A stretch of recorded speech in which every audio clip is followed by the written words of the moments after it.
لو ما اتفرجش على الاجزاء اللي فاتت من حكايه مليوداس فروح شوفها الاول. في الاجزاء اللي فاتت شفنا ازاي مليوداس وبان قابلوا مايلد واخو هوك الكبير واللي عايش بقاله كتير جدا وبيدور عليه، وشفنا كمان قتال اوديشيل مع زلدريس واعوانه. فمين اللي هيكسب في الحرب ديت؟ وايه اللي هيحصل لبان ومليوداس في عالم الشياطين دلوقتي؟ وايه اخبار استاروسا واللي بيحاربوه؟ تعالوا بينا نكمل باقي الحكايه. بعدما خرج كل من مليوداس وبان ومايلدو في اتجاه ملك الشياطين، بدا مايلدو يغني اغنيه كده. الاغنيه كلماتها مضحكه جدا، وبان بيساله انت بتغنيها ليه؟ الخنزير قال له ده علشان اخويا الصغير كان اول لما بيخاف او يقلق من حاجه كنت بطمنه بيها. مليوداس بيتاثر وبيعرف ان مايلدو بيحب اخوه جدا وبيساعده دايما، ولكن هو العكس، كان مزعل زلدريس وموقفش جنبه في اصعب لحظات حياته. بان بعدها بيساله وبيقول له هو ايه اللي حصل معاك وخلاك تخون الشياطين؟ وايه حكايتك مع اخوك الصغير زلدريس؟ مليوداس بدا يحكي لهم على حكايته. قال لهم في وقت من الاوقات كان الكل بيعتبرني الاقوى في عشيرة الشياطين، ومن ضمنهم طبعا اخويا زلدريس الاخ الصادق اللي عمل كل حاجة في ايده لخدمة العشيرة. انا كنت مستغرب هو بيعمل كل ده ليه اصلا، لحد لما في يوم قابلتها مشاعري والعالم بتاعي كله اتغير. مشاعر امتلاك حد بتخاف عليه وبتحبه، عاوز بس انك تحميه وتاخده بعيد عن الكل، مشاعر الحب. واللي اكتشفت ان زلدريس كان سابقني في الحوار ده، هو اخويا الصغير بس سابقني يعني. فهو كان مغرم ببنت من عشيرة مصاصين الدماء واللي تعتبر اقل مرتبة من الشياطين، وابونا مش هيرضى بكده. فعلشان ده زلدريس كان بيبذل اقصى جهده علشان يقدر في يوم من الايام يعيش معاها. وبالمناسبة حبيبته اسمها غيلدا. تدور الايام وتعدي ما بينا وانا بفكني من الحرب وكل حاجة وبعيش مع اليزابيث بس، ولكن وبسبب خيانتي وكده زلدريس اخد كل الحمل اللي عليا. ومش بس كده، لا، ده ملك الشياطين امره امر صعب جدا، قال له انت لازم تقتل كل عشيرة مصاصين الدماء. زلدريس بيتصدم وبيقول له اقتلهم ليه؟ هو ايه اللي حصل لكده؟ الاب قال له زعيم القبيله بتاعتهم اتقلب علينا وخنا، وانت عارف اللي بيخنا بنقطع راسه. زلدريس قال له ما نقطع راسه هو بس، ايه فايده قتل الناس البريئه؟ ملك الشياطين بيتعصب عليه وبيقول له انت عاوزني اكتر كلامي ولا ايه؟ الامر لازم يتنفذ.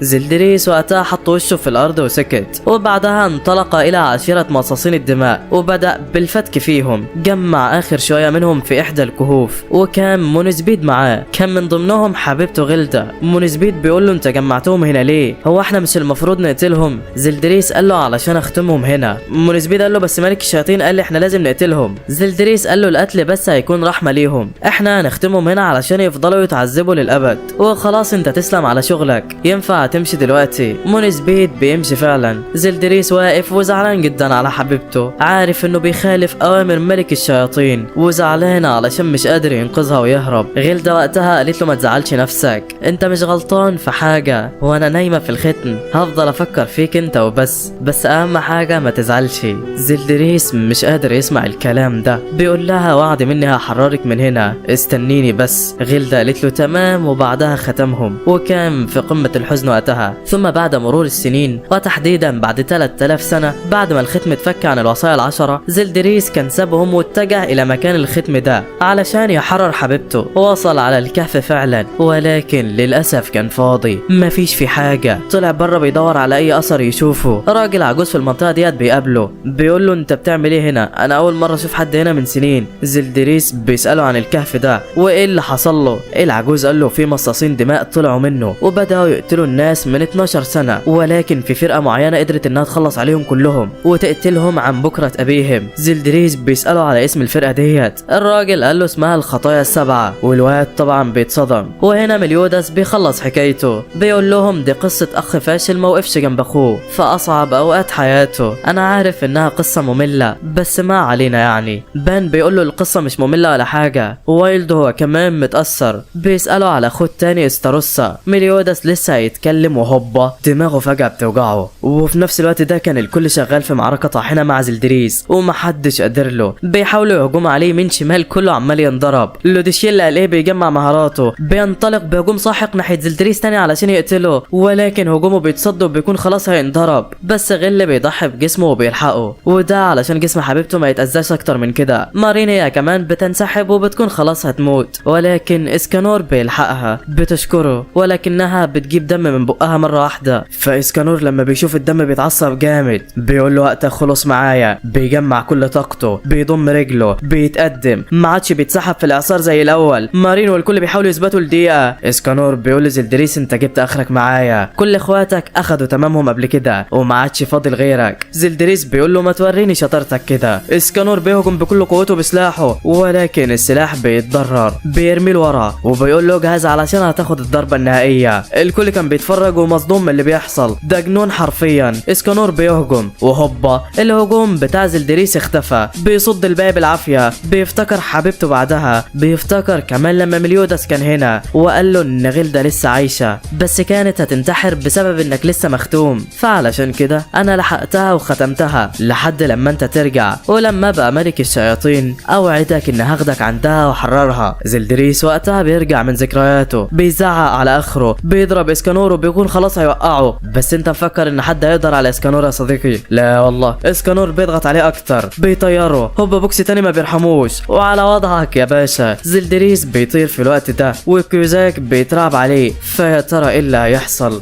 في الوقت ده تشاندرا بيقوم وبيفعل طاقته، بيعمل وضع الليل. اسكانور بيتسخط تاني، وزلدريس كمان بقى تعبان من القتال ده، والمعركة كده بقت 2 على 2، مارين ضد تشاندرا وكيوزاك ضد لوديشيل. يا ترى من سينتصر؟ بتشتعل المعركة ما بينهم تاني والكل مصدوم. كيوزاك طاقته عالية جدا وبيفادي كل هجمات لوديشيل وبيضربه. تشاندرا هو كمان بدأ بهجوم شامل على مارين واللي وراها. البنت هي كمان هجمته بنفس الهجوم بتاعه، ولكن طاقته السحرية كانت أكبر منها بكتير جدا، وكانت خلاص هتموت بس بتستخدم سحرها اللانهائي وبتكسره. اسكانور كان لسه رايح علشان ياخد سلاحه الامبراطوري ويمتص الطاقه اللي فيه ويرجع جامد تاني، فبيلاقي لوديشيل مخبوط فيه وحاتفه في الجدار. بيقول بعدها لمارين احنا هنعمل ايه مع الوحوش ديت؟ مفيش ولا هجوم راضي ياثر عليهم. وقتها مارين قالت له مالكش دعوه انت، انا هتصرف. بتحلل كل هجماتهم وبتقول لهم اجهزوا بقى. بتفعل سحر مخفي والشياطين بينضربوا. السحر ضعيف جدا ولكن بالرغم من كده التاثير بتاعه كبير جدا. ده ازاي كده؟ مارين قالت لهم فاكرين الضربه في اول المعركه خالص دي ما كانتش هجوم عادي، لا دي كانت حركه بتخليني اعرف نقاط ضعف الخصم اللي قدامي. كيوزاك الرياح وتشاندرا البرق دي نقاط ضعفكم، وبسبب سحر اللانهائي الهجوم ده مش هيخلص وهيفضل شغال لحد لما يقتلكم. لوديشيل في الوقت ده كان بيتفرج على مهارات مارين ومش مصدق عينيه. تشاندرا بيتعصب، بيحاول يلغي سحرها ولكن ما بيعرفش. مارين قالت له اي هجوم منكم ولو بسيط هيتفعل هجومي بشكل تلقائي ومش هيرحمكم. الشياطين خلاص بتجيب اخرها. كيوزاك بيحاول يدخل جوه وعي مارين ويستحوذ عليها، ولكن البنت بتمسكه جوه وبتروقه حرفيا. قال يستحوذ عليها قال. وبعدها الكل بدأ في ضرب شرنقة القائد والاستعداد لتحريره. زلدريس حاول يهجم عليهم ويدافع عنه ولكن لوديشيل بيضربه، وبعدها يقف منتصرا منتشيا من الفرحة، فرحان بانتصاره ده على اساس انه عمل حاجة يعني. ولكن فجأة لوديشيل بيحس بصداع غريب، بيقول انا ازاي مش فاكر وش استاروسا اللي قتل اخويا مايل. مليوداس هو كمان بيحس بوجع في راسه وبان بدأ يقلق عليه. وفجأة ملك الشياطين ذات نفسه بيظهر، بيسأل مليوداس وبيقول له انت ذكرياتك عن استاروسا اتمسحت صح؟ مليوداس بيقول له على اللي فاكره، والصدمة ان ملك الشياطين بنفسه فاكر نفس الكلام ده بس ومش فاكر اكتر من كده.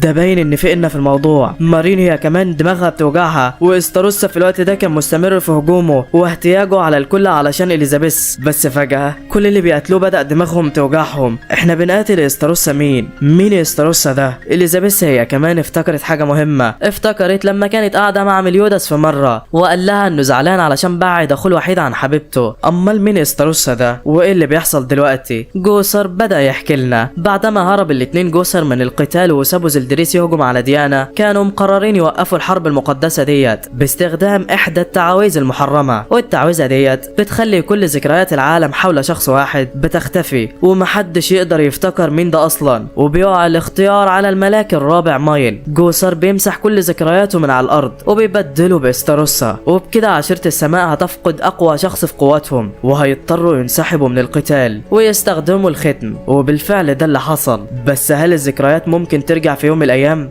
ده اللي حصل النهارده. فبسبب تزعزع طاقة مايل بعد امتصاصه للوصايا الذكريات بتاعته بدأت ترجع للكل فجأة. تخيل ان الموضوع يخلص عند كده يا صديقي؟ لا والله، الختم على الكل بيتفك طاقته هي كمان بترجع وبيظهر له أجنحة عشيرة السماء، وحرفيا الكل مصدوم. وشكلك هتتصدم انت كمان يا صديقي من اللي جاي، فيلا بينا نكمل. وكينج في الوقت ده كان بيقول هو ايه اللي حصل؟ ازاي استروس عنده أجنحة عشيرة السماء؟ هو مش شيطان ولا ايه؟ جوسر رد عليه وقال له لا، مفيش شيطان اسمه استروسا، ده الملاك الرابع مايل. ومايل في الوقت ده كان بيفتح عينه مش فاهم حاجة، بيفتكر كل أحداث حياته وهو صغير بعد ما تحول من أضعف شخص في القادة الأربعة لأقوى جندي في عشيرة السماء. كل الشياطين كانت بتسمع اسمه بتترعب حرفيا، وكان كل همه هو إرضاء أخوه لوديشيل وإسعاده. ولكن وفي إحدى الأيام يصاب بسحر جوسر المحرم، والكل بعدها بينساه، بيعيش ويقتل في إخواته وأصحابه ومفكر نفسه بقى شيطان. مايل بعد ما رجعت له ذكرياته كان متعصب جدا وبيقول مين عمل فيها كده؟ مين اتجرأ وخلاني ادخل الكابوس ده؟ جوسر رد عليه وقال له انا. يا ابني ما تسكت يا ابني. مايل بصله، هجم عليه بحقد وغل وحرفيا هيقتله. جوسر مش فارق مع نفسه، عارف ان الغلطه اللي عملها كبيره ولازم يتعاقب عليها. مايل عمال يضربه مش سايب في حته سليمه، بيقف بعدها كده وبيكسر دراعه، بيقول له قبل ما اقتلك انا عاوز اعرف ليه اخترتني انا من وسط كل الناس وخليتهم ينسوني؟ ليه انا بدونا عن الكل خليتني اقتل في صحابي؟ جوسر قال له علشان اعمل توازن في الحرب تاني، فلما مليوداس خان الشياطين وانضم ليكم التوازن في الحرب قل، وكان لازم نرجع التوازن ده، وعلشان كده اخترناك. مايل متعصب بيقول له تمام، بيكون خلاص هيقتله، ولكن كينج بيضربه. جوسر قال له انت بتعمل كده ليه؟ انا استحق اموت، ما تعذبش نفسك. كينج قال له قاعده رقم 4، لو حد من صحابك في مشكله لازم تقف جنبه حتى لو ده يعني موتك. مايل بيقوم بيهجم على كينج بكل قوته، بيضربه. كينج مش قادر عليه ولا عارف يعمل اي حاجه. جوسر بيقول له ما تقتلوش، انا السبب في اللي انت فيه، اقتلني انا. مايل قال له تمام، بيكون خلاص هيقتله، ولكن كينج ما بيسكتش، بيستخدم الهيئه الاولى من سلاحه الامبراطوري وبيهجم عليه. مايل بيصدها وبيقول حلو القتال كده، الانتقام مش هيبقى ليه طعم لو انتوا ما حاربتوش.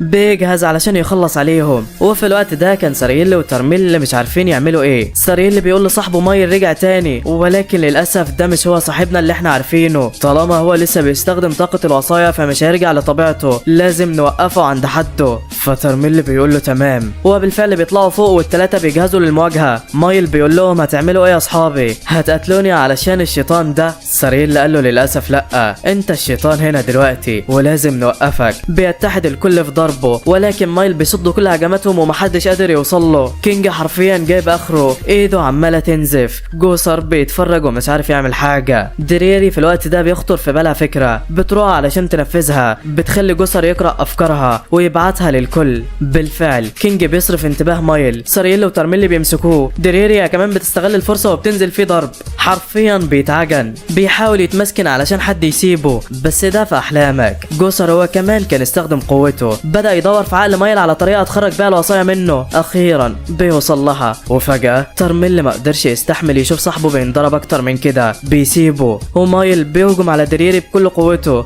بيقتلها، بياخد كمان الوصيه منها، بيمتصها في جسمه، ودريري بتقع على الارض مقتوله. اليزابيث بتشوفها وبتروح عليها علشان تعالجها، بتشكرها على اللي عملته، بتقول لها سيب الباقي عليا، وشكلها مش هتخلص على خير يا صديقي.